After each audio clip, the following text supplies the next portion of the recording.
Hello my dear friends, welcome to my YouTube channel never give up में आपका स्वागत है। और आज की वीडियो आपकी कई बार की जो रिक्वेस्ट है कि आप जो है पढ़ाना शुरू करो उत्तराखंड से रिलेटेड, और जो भी समूह उत्तराखंड पुलिस और प्रवक्ता स्क्रीनिंग की जो तैयारी की का जो पैटर्न है उस पे वीडियो बनाने के लिए कई बार कई लोगों ने जो है कमेंट्स में कहा है कि आप पढ़ाना शुरू करो। तो आज की जो वीडियो है ये यूकेएसएससी और यूकेपीएससी की जो तैयारी करने वाले लोग हैं, इसमें उत्तराखंड पुलिस की भर्ती हो गई, समूह ग का जो भी भर्ती है, और उत्तराखंड प्रवक्ता की जो स्क्रीनिंग परीक्षा है उसमें ये फ़ायदेमंद रहेगा कहीं ना कहीं। और इसमें हम कुछ मोस्ट इम्पोर्टेंट क्वेश्चंस डिस्कस करेंगे। तो ये मेरी जीके सीरीज़ की फर्स्ट वीडियो है आप लोगों के लिए। आई होप आपको वीडियो देखने के बाद वीडियो अच्छी लगेगी, और अगर अच्छी लगेगी तो वीडियो को लाइक कर देना। अगर इस चैनल से जुड़ना चाहते हैं तो इसको सब्सक्राइब कर देना, ठीक है।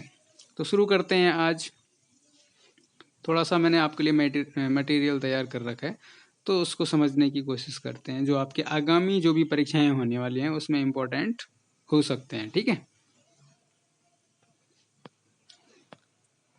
तो ये क्वेश्चन मैंने सीधे लिख दिए हैं यहाँ से, और सीधे क्वेश्चंस पढ़ना शुरू कर देंगे हम यहाँ से। तो फर्स्ट क्वेश्चन है, खेलो इंडिया यूथ गेम्स की शुरुआत वर्ष 2018 से हुई। तो इसमें जो क्वेश्चन बन सकता है वो क्या है, देखो प्रधानमंत्री जी ने जो है खेलो इंडिया यूथ गेम्स पे मतलब युवाओं को अधिक से अधिक खेल से जोड़ने की तरफ उनका एक प्रयास है, ताकि भारत, आपने देखा होगा, सबसे आबादी में वर्ल्ड में सेकंड नंबर पे है, लेकिन ओलंपिक पदक जीतने में भारत का नंबर आपको पता ही है बहुत ही ज़्यादा निराशाजनक है अभी तक के हिसाब से। तो ये इस हिसाब से है कि युवा प्लेयर्स को तैयार किया जाए, और वर्ल्ड में जब हमारे पास पॉपुलेशन बहुत ज़्यादा है, सेकंड नंबर पे क्या आप फर्स्ट नंबर पे जाने वाले हैं, तो हमें हर जगह भी कम से कम सेकंड थर्ड नंबर पे तो रहना ही चाहिए, चाहे वो खेल हो चाहे किसी भी फील्ड में हो, ठीक है। तो उसी के क्रम में जो है खेलो इंडिया यूथ गेम्स की शुरुआत की गई है, और ये शुरुआत कब हुई? 2018 से। तो ये भी एक क्वेश्चन बन सकता है कि खेलो इंडिया यूथ गेम्स की शुरुआत कब से हुई। तो पहला क्वेश्चन तो ये हो गया आपका 2018 से। अब इसमें अभी तक का ये है कि वर्ष 2019 में सर्वश्रेष्ठ प्रदर्शन जो खेलो इंडिया यूथ गेम्स में रहा है वो किस स्टेट का रहा है, किस राज्य का रहा है। तो सर्वश्रेष्ठ प्रदर्शन इसमें जो है 2019 का जो खेलो इंडिया यूथ गेम्स था उसमें सर्वश्रेष्ठ प्रदर्शन महाराष्ट्र का रहा है, ठीक है। इसमें एक और क्वेश्चन बन सकता है कि अंकिता ध्यानी, जिन्होंने 1500 मीटर में उत्तराखंड के लिए प्रथम गोल्ड मेडल जीता है। अब इससे प्रश्न क्या बनेगा कि अंकिता ध्यानी का संबंध किस खेल से है, ठीक है ना। उत्तराखंड की है, और ये भी आ सकता है कि किस स्टेट से, लेकिन ये तो आपके पास कॉमन सी बात है कि उत्तराखंड की है। लेकिन अंकिता ध्यानी का संबंध किस खेल से है, तो एथलेटिक्स हो जाएगा, ठीक है। 1500 मीटर की रनिंग में दौड़ी थी ये लड़की इस गेम्स में 2019 में, जो खेलो इंडिया यूथ गेम्स हुए हैं, जिसमें कि महाराष्ट्र सबसे ऊपर रहा स्टेट के मामले में। तो उस गेम में उत्तराखंड के लिए प्रथम गोल्ड मेडल किसने जीता? अंकिता ध्यानी ने, ठीक है। आपको ये बताना है कि अंकिता ध्यानी का होम डिस्ट्रिक्ट क्या है, गृह जनपद क्या है इनका, किस जिले से हैं ये। तो ये 3 क्वेश्चन आपको आ सकते हैं आगामी परीक्षाओं में। उसके बाद हम चलते हैं प्रीतम भरतवाण एवं अनूप शाह, जो कि क्या है, एक फोटोग्राफर हैं। इनको जो है पद्मश्री अवार्ड मिला है 2019 में, ठीक है। तो यहाँ पे ये भी क्वेश्चन है कि भाई 2019 में उत्तराखंड से पद्मश्री अवार्ड किस किस को मिला है, तो उसमें आपको नाम पता ही है, प्रीतम भरतवाण तो परिचित नाम है, आपसे पता ही आपको। लेकिन अनूप शाह, ये आ सकता है कि अनूप शाह किस फील्ड से जुड़े हैं, अगर ये पूछ दिया कि 2019 में पद्मश्री पुरस्कार विजेता अनूप शाह किस फील्ड से जुड़े हैं, तो फोटोग्राफर हैं ये, ठीक है। 2019 का इनको क्या मिला है? पद्मश्री अवार्ड। उसके बाद है बछेंद्री पाल, ये आपको पता ही है कि बछेंद्री पाल किस फील्ड से हैं, ठीक है। और इनको पद्म भूषण पुरस्कार मिला है 2019 में। आपको मुझे कमेंट में ये बताना है कि बछेंद्री पाल का गृह जनपद कहाँ है, किस जिले की हैं ये, ठीक है। उसके बाद है उत्तराखंड का पहला ट्यूलिप गार्डन कहाँ है, पिथौरागढ़ में, ये भी आ सकता है क्वेश्चन। ठीक है।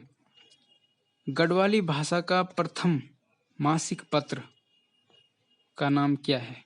प्रथम मासिक पत्र, देखो विशाल कीर्ति, गढ़वाली भाषा का प्रथम मासिक पत्र आ सकता है क्वेश्चन, बहुत इंपॉर्टेंट है। गढ़वाली भाषा का प्रथम मासिक पत्र क्या है? विशाल कीर्ति। उसके बाद है अटल आदर्श ग्राम योजना उत्तराखंड में कब शुरुआत हुई इसकी? अटल आदर्श ग्राम योजना की शुरुआत उत्तराखंड में कब हुई? तो 9 नवंबर 2020 से। ये भी देखो करंट अफेयर का क्वेश्चन है। तो उत्तराखंड में अटल आदर्श ग्राम योजना की शुरुआत उत्तराखंड में 9 नवंबर 2020। उसके बाद है भारत के स्वतंत्र होने के समय गढ़वाल का राजा, अब जब हमारा देश स्वतंत्र हुआ था 1947 में, तो उस समय गढ़वाल में राजशाही थी, आपको पता ही है, जिसके खिलाफ श्रीदेव सुमन जी ने भी बहुत बड़ा जन आंदोलन चलाया था। तो गढ़वाल का उस समय राजा कौन था, आपको ये बताना है। तो वो कौन है? मानवेंद्र शाह थे उस समय गढ़वाल के राजा। ठीक है। गढ़वाल एक छोटी सी राजशाही हुआ करती थी उस टाइम। 1949 में 1949 में गढ़वाल का विलय किस में हुआ था? भारत में। ठीक है। 1 अगस्त, ये भी क्वेश्चन आता है, 1 अगस्त 1949 को। नेक्स्ट क्वेश्चन है चंद वंश का सबसे शक्तिशाली राजा कौन था? तो चंद वंश का सबसे शक्तिशाली राजा कौन था? गरुड़ ज्ञान चंद। कई बार क्वेश्चन आया हुआ भी है। ये भी इंपॉर्टेंट क्वेश्चन है कि उत्तराखंड में पौधरोपण नीति कब लागू हुई? तो 6 जून 2006 से। तो यहाँ पे आपके लिए सरल है याद करने के लिए 6 और 06। तो 6 जून 2006 बहुत सरल है। उत्तराखंड में पौधरोपण नीति 6 जून 2006। उसके बाद है द्रोणताल उत्तराखंड में कहाँ है? तो ये उधम सिंह नगर में। तो इस तरह के क्वेश्चन कई बार बच्चे गलत कर देते हैं, क्योंकि ताल के रूप में ज़्यादातर बच्चों को ये होता है कि तो नैनीताल में होंगे या किसी पहाड़ी जनपद में होंगे। तो ये द्रोणताल जो है उधम सिंह नगर में है।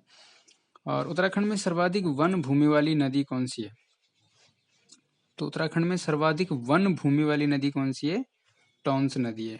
ठीक है। उसके बाद है शंकराचार्य ने बद्रिकाश्रम में स्थापित मूर्ति कहाँ से निकाली थी? ये भी इंपॉर्टेंट क्वेश्चन है। शंकराचार्य ने बद्रिकाश्रम में स्थापित मूर्ति कहाँ से निकाली थी? हेमकुंड से। उसके बाद है गंगोली हाट मध्य स्थित है। अब यहाँ पे मैं थोड़ा क्वेश्चन शॉर्टकट में बना देता हूँ, मतलब बहुत लंबा नहीं लिखता हूँ मैं, तो इसलिए आपको ये समझ लेना है कि गंगोली हाट किसके मध्य स्थित है। ठीक है। किन 2 नदियों के मध्य में स्थित है? तो वो है सरयू और पश्चिमी रामगंगा। तो गंगोली हाट आप कहाँ है, आपको ये भी कमेंट में लिखना है। आप लिख देना गंगोली हाट और आगे डिस्ट्रिक्ट का नाम। तो गंगोली हाट कहाँ किन 2 नदियों के मध्य स्थित है? तो सरयू और पश्चिमी रामगंगा। उसके बाद नेक्स्ट क्वेश्चन है क्वेश्चन नंबर 14।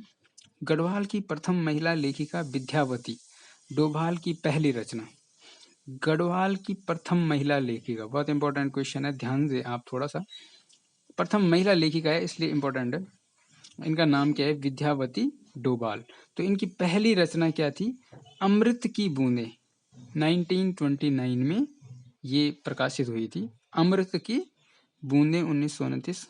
विद्यावती डोभाल जो कि गढ़वाल की प्रथम महिला लेखिका हैं, उनकी पहली रचना है। तो इम्पोर्टेंट क्वेश्चन है। उसके बाद ये भी इम्पोर्टेंट क्वेश्चन है कि लंदन फोर्ट किस शहर में? उत्तराखंड में। तो ये कहाँ है? पिथौरागढ़ में। तो जनरली अगर आपने पढ़ा नहीं है तो आप इसको देहरादून में कर दोगे या हरिद्वार में कर दोगे, आपको लगेगा ही नहीं कि ये पिथौरागढ़ में। तो इसलिए इस तरह के क्वेश्चन ज़्यादा बनाए जाते हैं जिससे आप कंफ्यूज हो जाएं। ठीक है। तो लंदन फोर्ट पिथौरागढ़ में है। अगर आपको ये पढ़ाने का तरीका सही लग रहा है तो आप वीडियो को लाइक ज़रूर कर दीजिए, और अगर आप चैनल पे नए हैं तो सब्सक्राइब कर दें। और अब मैंने जो जीके सीरीज़ की वीडियो है वो शुरू कर दी है डालनी, तो इसके बीच बाद में आपको तुरंत एक और वीडियो मिलेगी, और उसके अलावा एलटी इंग्लिश की भी वीडियो आपको इस बीच में मिल जाएगी। तो एक और यहाँ पे नोट मैंने लिखा हुआ है कि जो ये लंदन फोर्ट है ये 18वीं सदी में इस किले का निर्माण जो है गोरखा राजाओं द्वारा किया गया था। तो ये भी क्वेश्चन आ सकता है कि पिथौरागढ़ में स्थित लंदन फोर्ट का निर्माण किन शासकों द्वारा किया गया था? तो ये गोरखा शासकों द्वारा 18वीं सदी में किया गया था। ठीक है, अब चलते हैं हम नेक्स्ट क्वेश्चन की तरफ। Question number 16।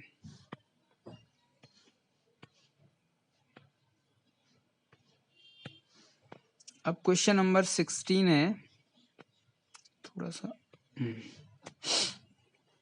यूके में डाक विभाग का प्रथम एटीएम स्थापित कहाँ हुआ? मतलब उत्तराखंड, यूके मतलब उत्तराखंड मान लो आप। ठीक है, उत्तराखंड में डाक विभाग का प्रथम एटीएम स्थापित हुआ।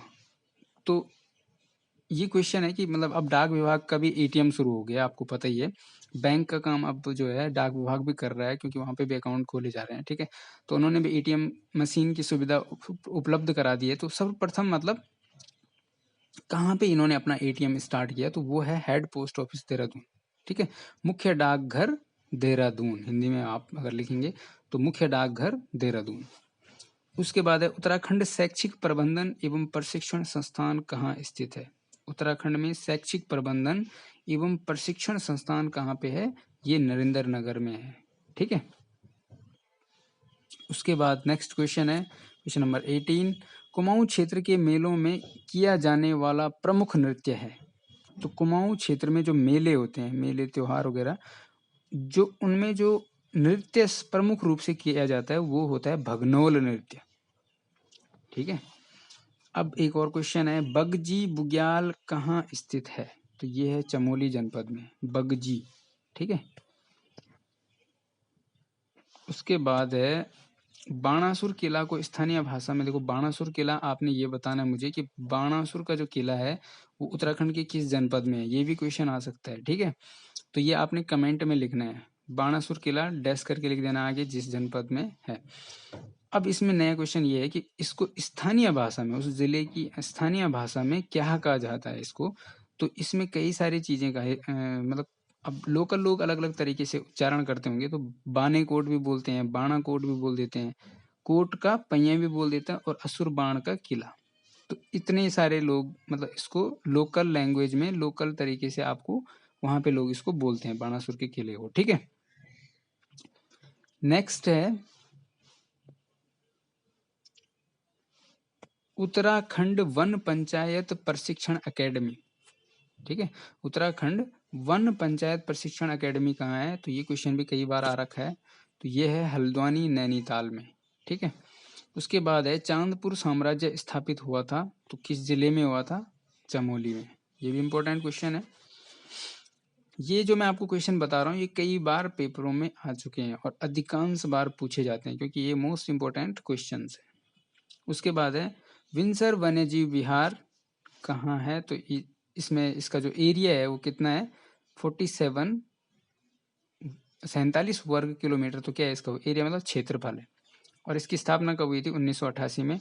और ये किस जिले में? अल्मोड़ा में। तो 3 क्वेश्चन आपको यहीं पे मिल रहे हैं कि इसकी विंसर वन्यजीव विहार की स्थापना 1988 में, क्षेत्रफल कितना है? 47 वर्ग किलोमीटर, और किस जिले में है? अल्मोड़ा में। उसके बाद है एक नया क्वेश्चन है, क्वेश्चन नंबर 24।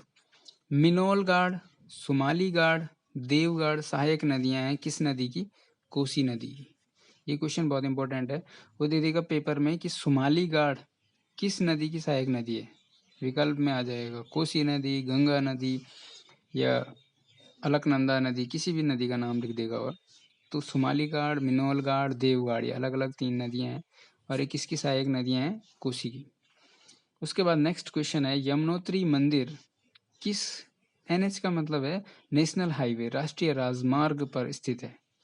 तो ये भी आपको पता होना चाहिए। यमुनोत्री मंदिर जो है राष्ट्रीय राजमार्ग संख्या 94 पे है। आपको दूसरा क्वेश्चन यहीं पे मैं आपको एक क्वेश्चन पूछ लेता हूँ कि गंगोत्री मंदिर कौन से राष्ट्रीय राजमार्ग पे है? तो आपने ये जो है उत्तर देना है कि गंगोत्री कौन से राष्ट्रीय राजमार्ग पे स्थित है। उसके बाद है काफल पाको गीत एवं नंदिनी गीत के रचनाकार चंद्र कुंवर बरथवाल। तो कई लोग इसको गलत कर देते हैं। ठीक है, तो ये भी आप ध्यान देना है। काफल पाको गीत एवं नंदिनी गीत के रचनाकार कौन है? चंद्र कुंवर बरथवाल जी हैं। उसके बाद नेक्स्ट क्वेश्चन पे चलते हैं, और ये है हमारा 27वां क्वेश्चन आज का।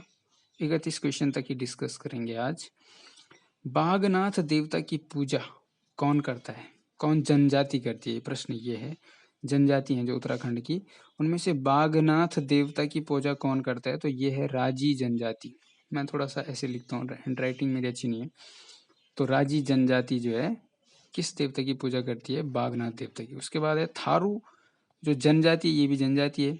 तो थारू जो जनजाति है उत्तराखंड में, ये शोक पर्व के रूप में किस त्योहार को मनाते हैं, शोक पर्व के रूप में मनाते हैं इस त्योहार को, तो वो है दीपावली। जो थारू लोग हैं ये दीपावली को शोक पर्व के रूप में मनाते हैं। आपने ये बताना है कि थारू जनजाति उत्तराखंड के किस जनपद में सर्वाधिक है, ठीक है। उसके बाद नेक्स्ट क्वेश्चन है 29, राजाजी राष्ट्रीय उद्यान का नाम आधारित है। जो राजाजी राष्ट्रीय उद्यान है उसका नाम किसके नाम पे आधारित है, तो ये है सी राजगोपालाचारी। अब आपके लिए क्वेश्चन है कि जो ये राजाजी राष्ट्रीय उद्यान है ये किन 3 जिलों में फैला हुआ है, तो इन तीनों जिलों का आपको नाम बताना है, कमेंट में लिखना है, ठीक है। राजाजी राष्ट्रीय उद्यान और उसके आगे कर देना 3 जिले डैश करके। उसके बाद है शंकराचार्य का ज्योतिर्पीठ स्थित है उत्तराखंड में, कहाँ पे है, जोशीमठ में, ठीक है। उसके बाद एक बुक की बात कर लेते हैं कि मसूरी मेडले बुक के राइटर कौन है, तो ये है प्रोफेसर गणेश सैली। तो आई होप आपको ये वीडियो अच्छी लगी होगी, और निश्चित रूप से ये वीडियो आपके आने वाली परीक्षाओं में आपकी कहीं ना कहीं मदद ज़रूर करेगी। अगर आप इस चैनल पे नए हैं तो इसको सब्सक्राइब करें, वीडियो अच्छी लगी है तो लाइक करें, और अगर आप चाहते हैं कि इस तरह की वीडियो मैं आपके लिए और बनाऊं तो आप कमेंट में ज़रूर लिखें। अगर आपको ये लगता है कि ये सही है पढ़ाने का तरीका जो भी है, ठीक है, तो आप लिख दीजिए कि सर इस तरह की वीडियोस बीच बीच में डाल दिया करो, तो मैं आपके लिए और ज़्यादा वीडियोस इस पे आधारित। और इसके लिए एक और चीज़ है कि जो मॉडल पेपर होगा ग्रुप सी का या किसी और एग्ज़ाम का, वो भी मैं बनाने की कोशिश करूँगा, ठीक है। तो थैंक यू फॉर वॉचिंग। जय हिंद।